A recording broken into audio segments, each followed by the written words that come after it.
are all still seeing weakness. We've got Nikhil Ranka joining in on the show right now. Nikhil, hi, afternoon. Good to be speaking with you. Nikhil, let's get a flavor on what is it that you've made of the earnings so far, ex-IT? So, good afternoon, Aisha, and thanks for having me on the show.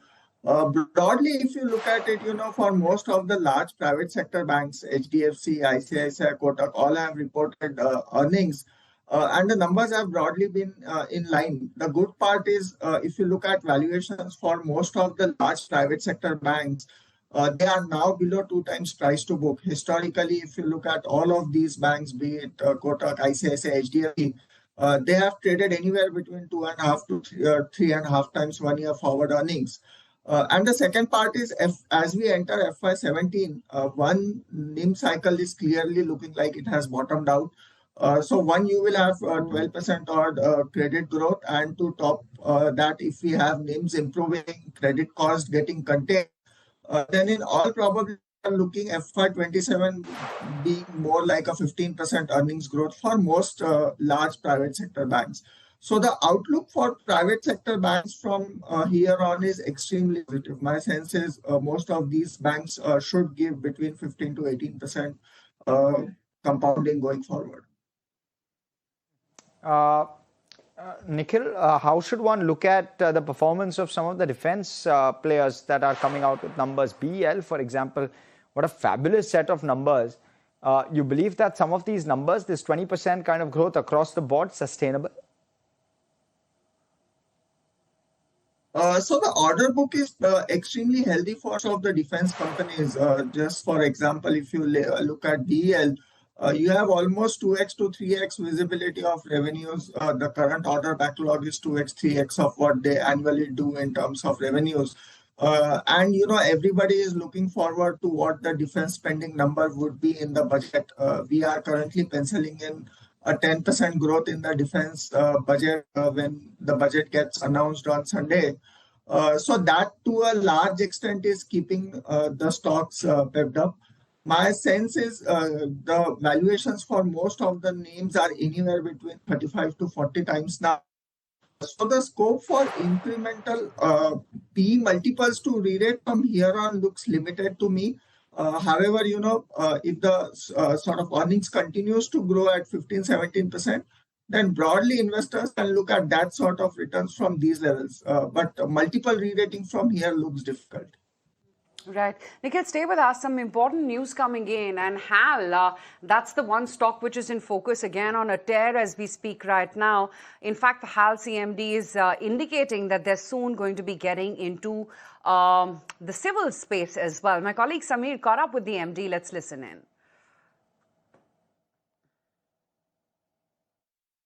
We are at Wings India 2026, where HAL, Hindustan Aeronautics Limited, is going to come up with the SJ100 and Dhruv NG. They are making the debut of SJ100 and Dhruv NG. What it means for HAL? Joining with me is Mr. D.K. Sunil, who is CMD, Chairman and Managing Director HAL. Sir, and thanks for speaking to us. My first question would be on SJ100 and Dhruv NG.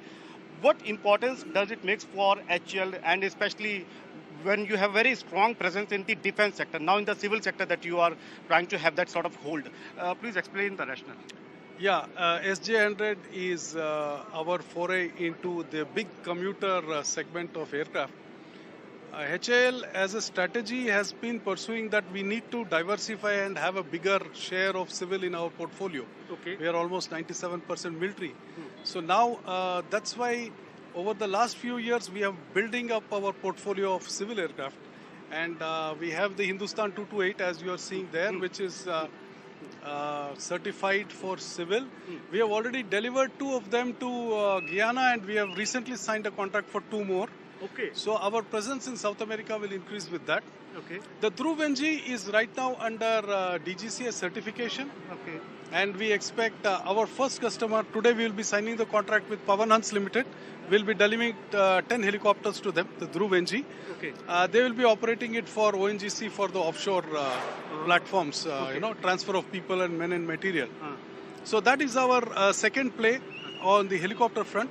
And of course, this is our biggest play in the future, where we will bring a commuter aircraft, we will manufacture it. we have the capability to manufacture these aircraft, and we have tied up with UAC, and we will produce this this aircraft under license. We will be doing a initial SKD, CKD manufacture, and later we will be doing the whole manufacture within the country. So we expect in about 3 years, we will be able to roll out the aircraft. Now, talking about the SG100 part, before coming to this one, the aircraft that you are looking to supply to ONGC, the agreement that you are going to sign, 10 such helicopters, any timeline that you have set in? This financial year, all the 10 will be delivered. We are going to, the certification is going on. By March, we should be able to complete. This already are built for this. If you see, this is having Pawan Hans colors. This is already ready. And this is the second day. And this will be delivered after the certification is done. So the 10 aircraft will be delivered in this financial year, that is 26-27, agle financial year, 26-27 to Pawan Hans Limited. And when we talk about SG100 part, what we are also saying that the commercial or the business jet is also on the display part. So what sort of roadmap that you are looking in? See, this is the focus, as we said. If you can see inside, this is the 103-seater civil commuter, which you can see. It's a very comfortable aircraft, excellent seating, and a very good space on the top. You can see it's a luggage section. It's a very modern aircraft, and already 190 of them are flying. So it's a very fuel efficient aircraft, a very good range, and it will be an ideal fit for the short commute distance in the India for about 103 passengers. It's got an endurance of 6 hours, can fly 3,500 kilometers, so it will fit very well in between the metros. We would not like to, perhaps the Udan Yojana could be one of the ideal position where you want to get. Exactly. And the government of India is also very much interested in promoting manufacture of civil aircraft in the country. Absolutely. So we have also been in touch with the Civil Aviation Ministry, and they have assured us that they will help us in terms of assistance in whatever way to see that this is viable and it will become a mainstay in the country.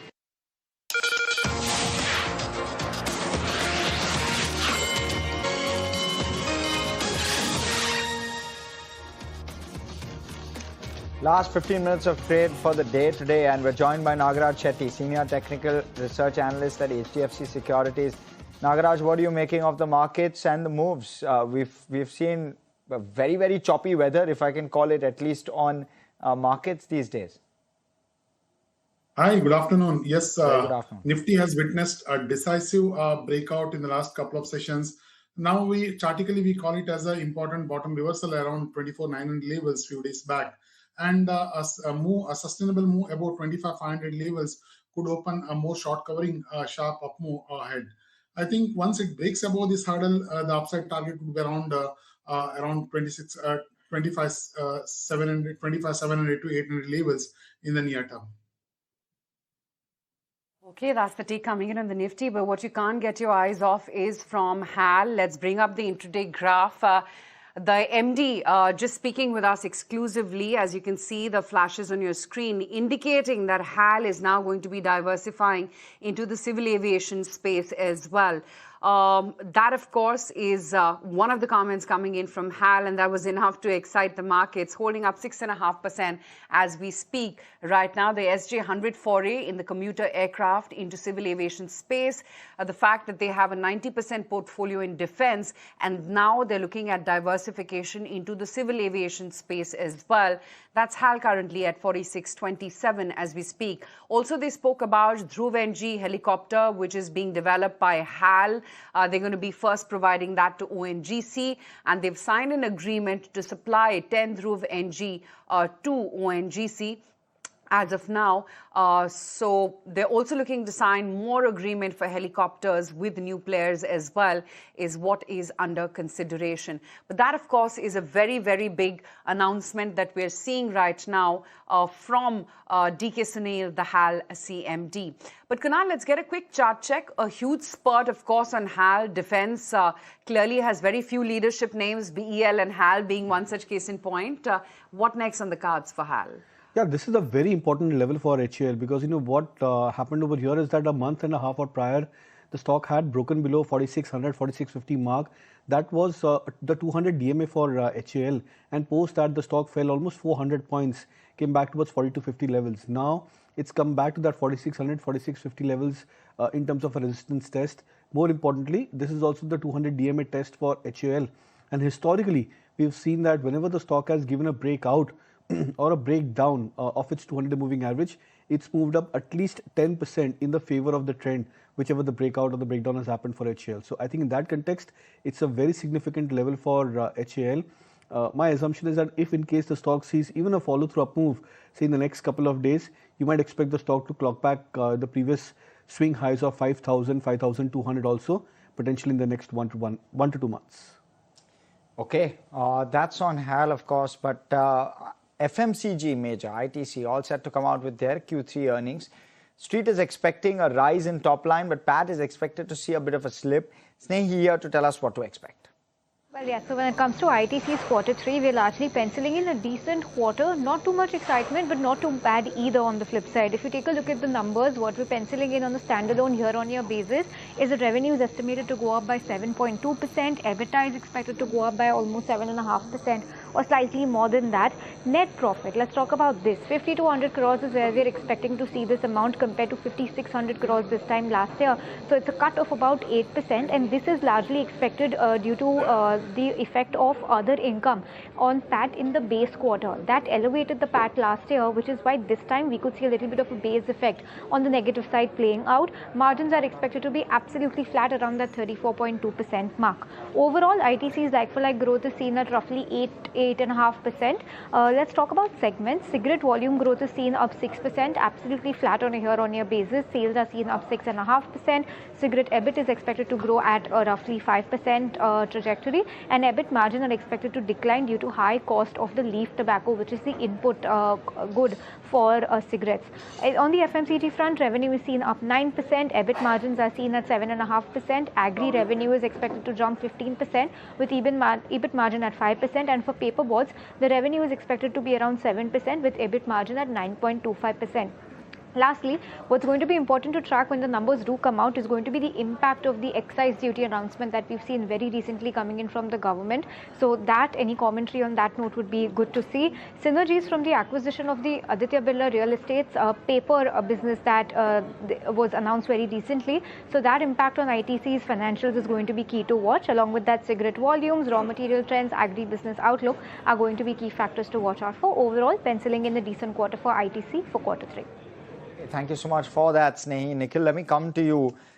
We've spoken about defense. I'll come back to defense, in fact, with you with regard to HAL. But ITC in particular, we've seen a bit of a correction on the stock price. Good time to nibble in, or would you stay away? So, Harsh, the problem with ITC is not the near-term earnings. If you look at the change in taxation that was proposed 15 days back, in order to offset the increase in excise duty, you need almost a 28 to 30% hike at the portfolio level. Now, one thing is very, very clear that if you take a 25 to 30% hike at the portfolio level, for the next 2 years, volume growth will be extremely difficult. In the first year, you can have anywhere from 8 to 10% volume decline and probably a flat number next year. So the stock might look cheap at 20 times FY28 earnings. So we are at close to 17.5 rupee EPS for ITC. But you have a flat EPS trajectory unless some tweaks happens on the taxation in the budget. And therefore, the street will not get excited. You could have 5% moves here and there, but you cannot have a 20% move unless we get some relief on taxation from the government for tobacco. Right, okay, that's coming in on ITC right now. Just looking at the other buzzers, BEL, of course, has had a fabulous show after its earnings. 9.5% is the spurt the stock is now sitting on. ONGC has moved up quite smartly. You've got a Coal India also, which is also looking very, very good. As a cluster, though, Kunal, does it seem like PSUs and ex-banks are the ones making a comeback? Your ONGC, Coal India, NTPC, in spurts, I think even PFC, REC are not looking bad. Yeah, I think that's a trade for the day today so far, because you've seen so many stocks getting to a breakout. This is a very strong breakout for many of these names. You don't see stocks like ONGC, Coal India, moving up 5%, 7%, 10% on a single day. And that too, I think, given the way the markets have been, that generally happens when you see when the market whiffs, gets a whiff of any kind of a new trend in the making. So I think in that sense, this could be a very strong indication that many of these stocks are coming out of hibernation of sorts, 3 quarters, 4 quarters over the last calendar year 2025, where the stock had been absolutely sideways into a tight range. This signals a very strong potential breakout for many of these names. ONGC, specifically the stock, coming back into a 3-quarter breakout, about 250, 255 plus mark. Coal India, the stock nearing, I think, 430, 435 plus kind of a resistance breakout. So I think all of that augurs very well. Let's also have a look at SBI Life. That stock in focus on the back of numbers again. VNB margins came in at 26.6%.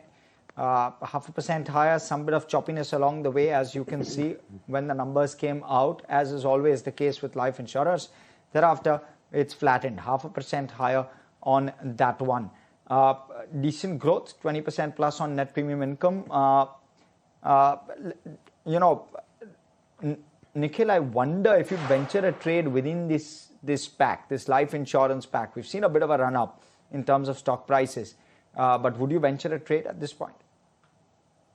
So most of the names, Harsh, if you look at it right now, are trading at close to 2.5 to 2.8 times embedded value on an FY28 basis. After the sort of GST cut that has happened on this segment, stock prices have seen decent run up. And incrementally, the upside looks pretty capped in most of these names, a single-digit upside over the next 12 months. So although it's a very steady business model, you will not have sharp drawdowns or volatility. However, the fact is, if you look at the historical trading bands and then relative to that, where the stock prices are currently trading, purely from a valuation perspective, they don't offer much upside. But however, if somebody is looking for a steady 12-13% compounding, then one should stay invested in these stocks. Nagaraj, I wonder if you have a view with regard to an SBI Life and HDFC Life. What's the forward thinking, kind of range that we can expect these stocks to play in? Yes, for HDFC Life, I won't be able to comment due to compliance, but certainly SBI Life, the chart remains positive, though it has showed some volatility at the higher levels. If you look at last 4-5 months, the stock price has been in a constant uprun. Higher tops and higher bottoms is indicating more upside could be there in the short term. So I'm expecting 2100 is going to be the next crucial resistance over the next few sessions. Okay, all right.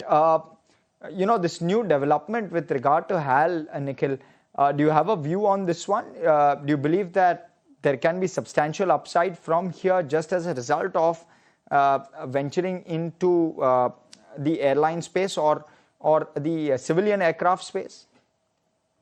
So, too early to ascribe any value to that, Harsh, because one, we do not know in terms of cost competitiveness at what cost they will be able to deliver as compared to a Boeing or Airbus. And the second part is, for most of the companies, they already have steady order backlogs with Airbus and Boeings. So when does the actual order pipeline fructify? How does it convert to revenue? What will be the initial break-even levels? A lot of questions still need to be answered before one starts ascribing any value to it. So I don't think the street will ascribe any value just yet. The business seems to be in a very nascent stage right now. Once people start getting more color on the backlog, kind of production capacity they have, the profitability targets, I think at that point of time, the market should start ascribing some value to that business. Okay, that's of course on HAL, but just taking a look at what else has been going down actually. And Tata Consumer, Asian Paints, Britannia, the entire FMCG space is seeing, or rather discretionary consumption space is seeing a little bit of profit taking today. Asian Paints numbers did not go all that well with the street.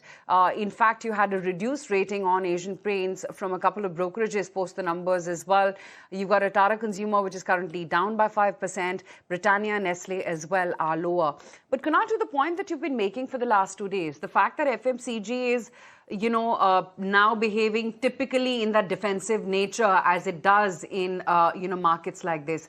Do you think opportunities like today, when you've got a Britannia, Tata Consumer much lower, are they buying opportunities? I think so. In fact, but I would probably have a different mix of stocks over here. I think Colgate, HUL, I think these are two names which are coming very, very strong on the charts. So, looking at the setup in terms of price action, the proximity of these stocks to their longer term moving averages or their medium term moving averages as such, the way the prices have managed to build themselves after a decent correction for a good part of calendar year 2025, and then the rally which these stocks have shown from their recent swing lows. 2200 for example was the low for HUL. The stock is now trading close to that 2400 mark, and for Colgate I think 2050 was the swing low, and the stock is trading almost 5-6% higher from those levels. So looking at that kind of a chart pattern, I would probably believe that we could be in for a point or a zone where few of these FMCG names would look very attractive. And I think adding to the fact of the defensive nature also, I think that probably sets up your portfolio pretty well in case if the market goes into maybe some bit of more round of volatility post budget. Okay, right, Nagraj as well as Nikhil, thank you so much for joining us this afternoon. We'll let you go on that note, gentlemen. Thank you. It's been a packed house and it's been a packed show as well.